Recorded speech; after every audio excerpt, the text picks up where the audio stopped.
દૂધનો હલવો કહો કે પછી મિલ્ક કેક, નામ તમે એને ગમે તે આપો, પણ સ્વાદ એવો કે નાના બાળકોથી લઈ મોટા સુધી બધાને ખૂબ જ ભાવે.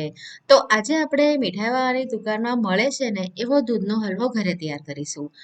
ઘરે તમે ખૂબ જ ઓછા ખર્ચની અંદર બહાર કરતાં પણ એકદમ સરસ અને ચોખ્ખો આ દૂધનો હલવો તૈયાર કરી શકો છો.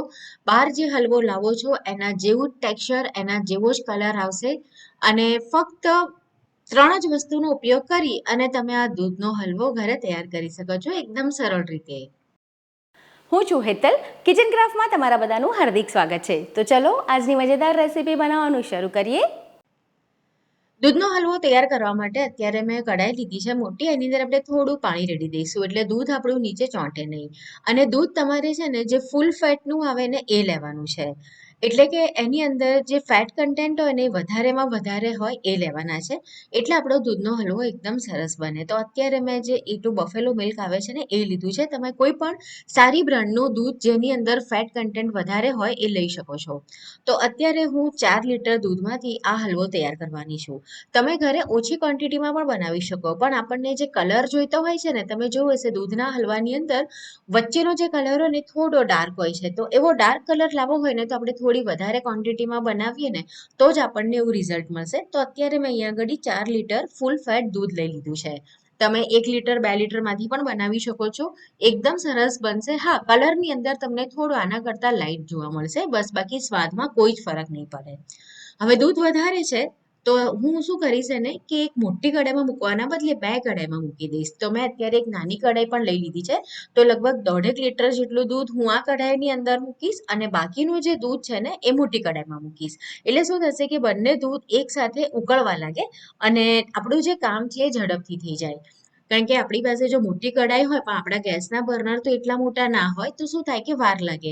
અને હંમેશા જ્યારે તમારે દૂધને ઉકાળવાનું હોય ને, દૂધને જાડું કરવાનું હોય તો આ રીતનું પહોળું વાસણ લેવાનું. એનું કારણ એ છે કે દૂધ એકદમ ગરમ થાય અને જલ્દીથી વરાળ બને અને દૂધનું પાણી જલ્દીથી બળી જાય. બસ, દૂધ આપણે ઉકળવા દેવાનું છે અને દૂધ ઉકળે ને ત્યાં સુધી આપણે જોઈએ કે આપણે દૂધનો હલવાની અંદર જે દાણો પડે છે એનું દાણાદાર ટેક્સચર આવે છે તેમાં થોડું દૂધ ફાડવાનું હોય છે. તો એના માટે આપણે ખટાશમાં આ પ્રમાણે લીંબુ લઈ શકીએ અથવા તો લીંબુના ફૂલ લઈ શકીએ, નહીંતર ફટકડી લઈ શકીએ. આ ફટકડીનો ટુકડો છે, આટલો બધો નહીં જોઈએ, એકદમ થોડું જોઈએ. પણ ઘરમાં લીંબુ બધાની પાસે અવેલેબલ હોય છે તો આજે હું એનો જ ઉપયોગ કરીશ. તમે લીંબુના ફૂલ જે આવે છે એનો પણ ઉપયોગ કરી શકો. પણ હવે લીંબુના ફૂલ કે લીંબુનો રસ એને ડાયરેક્ટ આપણે ઉપયોગમાં નથી લેવાનું. આપણે શું કરીશું, પાણી લઈશું. તો અત્યારે અહીંયા આગળ મેં લગભગ 4 થી 5 ટેબલ સ્પૂન જેટલું પાણી લીધું છે અને એની અંદર આપણે અડધા લીંબુનો રસ એડ કરી દઈશું. અને હવે આ જે લીંબુના રસવાળું પાણી છે ને એનો ઉપયોગ કરી અને આપણે દૂધની અંદર દાણો પાડીશું. તમે જો ડાયરેક્ટ લીંબુના રસને દૂધમાં નાખી દો ને તો ક્યારેક એવું થાય કે વધારે પડી જાય ને દૂધ ફાટી જાય. ફાટી જાય એટલે કે પનીર બને. તો આપણે આમાંથી પનીર નથી બનાવવાનું. એ વાતનું ખાસ ધ્યાન રાખવાનું છે. જો ધીમે ધીમે દૂધ ઉકળવા લાગ્યું છે તો હવે આપણે જે બાજુનું દૂધ હતું ને એને મોટી કઢાઈમાં દૂધ ઓછું થઈ ગયું છે તો એની અંદર એડ કરી દઈએ. આ પ્રમાણે તમે 2 કઢાઈમાં ઉકાળશો ને તો તમારું જે પ્રોસેસ છે દૂધને ઉકાળવાની એ ખૂબ જ ઝડપથી થઈ જશે. માર્કેટમાં તો તમને દૂધનો હલવો મળે જ છે, પણ ઘરે તમે આ પ્રમાણે ખૂબ જ સરળતાથી બનાવી શકો છો. કોઈ જ મહેનતનું કામ નથી. હવે એની અંદર આપણે અત્યારે ખાંડ પણ એડ કરી દઈએ. તો મેં અત્યારે 1 કપ ભરીને ખાંડ નાખી છે. વજનમાં તમે જુઓ તો લગભગ 200 ગ્રામ જેટલી થશે. તો 4 લીટર દૂધ છે તો એની સામે મેં 200 ગ્રામ ખાંડ એડ કરી છે. એટલે કે 1 લીટર દૂધ હોય તો 50 ગ્રામ જેટલી ખાંડ તમે એડ કરો તો ચાલે.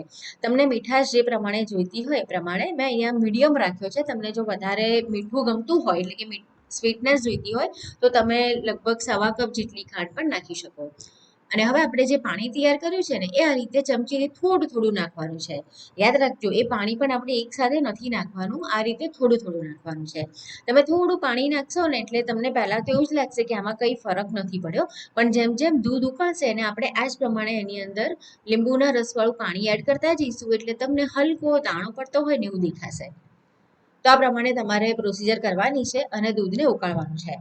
મને ટોટલ લગભગ 1 કલાક જેટલો સમય લાગ્યો હતો. આ પ્રમાણે તમે સ્લો ટુ મીડિયમ ગેસ પર રાખી દો ને વચ્ચે વચ્ચે હલાવો તો રસોઈ થતી હોય એની સાથે સાથે તમારો આ હલવો પણ તૈયાર થઈ જશે. તમારે એક્સ્ટ્રા કોઈ ટાઈમ નહીં આપવો પડે. જો દૂધ જેમ જેમ ઉકળશે ને એનો કલર થોડો આ રીતે ક્રીમીશ જેવો થશે અને પછી જ્યારે ફાઇનલ સ્ટેજ આવવા લાગશે ત્યારે શું થશે કે છાંટા ઉડશે એના. તો આ રીતે મેં અહીંયા આગળ એક ઢાંકણું રાખી લીધું છે, એટલે કે હાથ ઉપર આપણને દજાવાય નહીં, કેમ કે આ છાંટા ઉડતા હોય છે. તમે એકદમ સ્લો ફ્લેમ રાખશો તો નહીં ઉડે, પણ મેં અત્યારે સ્લો ટુ મીડિયમ રાખ્યો છે તો ઉડી રહ્યા છે. હવે જો કલર આખો ચેન્જ થઈ ગયો છે. મેં જેટલું પાણી બનાવ્યું હતું એ બધું જ આની અંદર એડ કરી દીધું હતું, પણ હજુ આની અંદર તમને પાણીનો ભાગ દેખાય છે. એ બધો જ બળવો જોઈએ. અને ક્યારેક એવું થાય કે અડધા લીંબુથી ન થાય તો તમારે થોડું આ રીતે સેમ લીંબુના રસ એડ કરી બીજું પાણી તૈયાર કરવાનું અને એનો ઉપયોગ કરવાનો, જ્યાં સુધી દૂધમાં દાણો ના પડે ત્યાં સુધી. તો જો અત્યારે હજુ પણ તમને આ રીતે બબલ્સ આવતા દેખાય છે.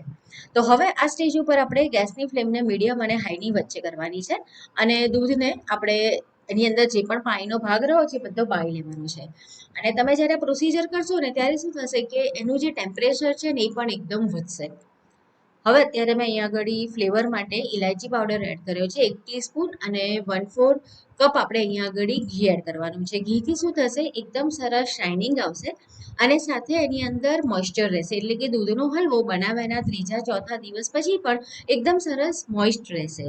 બહાર એ લોકો લિક્વિડ ગ્લુકોઝનો ઉપયોગ કરતા હોય છે, આપણે ઘરે અહીંયા આગળ નહીં કરી, એના બદલે ઘી એડ કરીશું. અને હવે આ પ્રમાણે એકદમ હાઈ ફ્લેમ કરીને તમારે 3 થી 4 મિનિટ સતત હલાવવાનું, એટલે એનું જે ટેમ્પરેચર છે એકદમ વધશે. એનું કારણ તમને હું આગળ જણાવું છું. બસ ખાસ ધ્યાન રાખવાનું છે કે સતત હલાવતા રહેવાનું છે, નહીંતર શું થશે, નીચેથી એ બળવા માંડશે. અને હવે એકદમ ગરમ થઈ જાય પછી આ રીતનો મેં એક લાંબો ડબ્બો લઈ લીધો છે. તમે કોઈ પણ તમારી પાસે હાઈટવાળો ડબ્બો, તપેલી કંઈ પણ હોય ને એ લઈ શકો, અને એને ઘીથી અંદરથી ગ્રીસ કરી લેવાનો, અને ફટાફટ આ મિશ્રણને તમારે એની અંદર ટ્રાન્સફર કરી દેવાનું છે. આ રીતે એકદમ ગરમ ગરમ તમે ભરો ને તો લગભગ 5 થી 6 કલાક લાગશે એને ઠંડા થવામાં. તો એની અંદરની જે ગરમી છે ને એના કારણે વચ્ચેનો જે પાર્ટ છે ને ત્યાંનો કલર થોડો ડાર્ક થશે, એટલે તમને જે એની અંદર ઓમ્bre ઇફેક્ટ દેખાય છે ને એટલે લાઇટ ડાર્ક કલરની, એ એના કારણે આવે છે. અને એટલા માટે જ એને હાઈટવાળા ડબ્બામાં આપણે આ રીતે પાથરવાનો હોય છે. ઢાંકી દઈએ અને લગભગ એને 5 થી 6 કલાક પછી આપણે ચેક કરીશું, એકદમ ઠંડુ થઈ જાય એટલે. તો જો અત્યારે સરસ ઠંડુ થઈ ગયું છે, અને લગભગ 8-1 કલાક જેટલો સમય લાગ્યો છે. ઘીથી ગ્રીસ કરેલું છે એટલે તમે એને ઊંધું કરશો તો ઇઝીલી એ બહાર આવી જશે.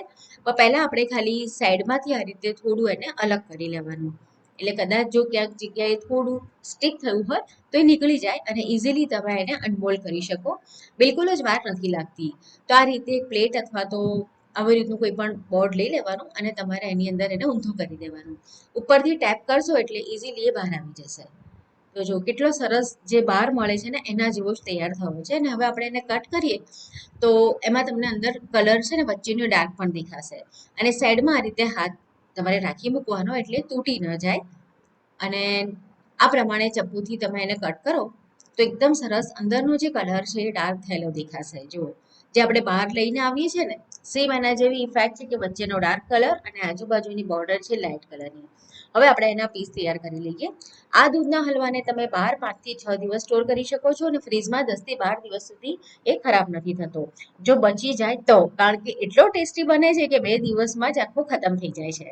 તો આ પ્રમાણે તમે દૂધનો હલવો બજાર કરતાં પણ સરસ ઘરે બનાવી શકો છો, એકદમ સરળતાથી. પહેલી વાર બનાવતા હશો ને તો પણ એકદમ પરફેક્ટ બનશે એવી મારી ગેરંટી છે. તો ફ્રેન્ડ્સ, આજની રેસીપીનો વિડીયો તમને કેવો લાગ્યો કમેન્ટ કરીને ચોક્કસ જણાવો. જો રેસીપી પસંદ આવી છે, વિડીયો પસંદ આવે છે તો વિડીયોને લાઇક કરી ફ્રેન્ડ્સ અને ફેમિલીની સાથે જરૂર શેર કરો.